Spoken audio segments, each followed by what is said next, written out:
Hello my friends, জানুয়ারি মাসে শীতের এক রবিবারের সকালে আমি চলে গেছিলাম স্বামীনারায়ণ মন্দিরে, যেটা কলকাতার জোকাতে অবস্থিত। 2014 সালে এই স্বামীনারায়ণ মন্দিরটা কলকাতাতে ওপেন করা হয় পাবলিকের জন্য।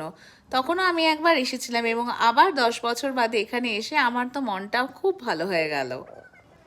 ইতিহাস বলে লর্ড স্বামীনারায়ণ এই জায়গা দিয়ে গঙ্গাসাগরে মেলার সময় গেছিলেন এবং সেই জন্য এখানেই এই স্বামীনারায়ণ মন্দিরটি অবস্থান করা হয়।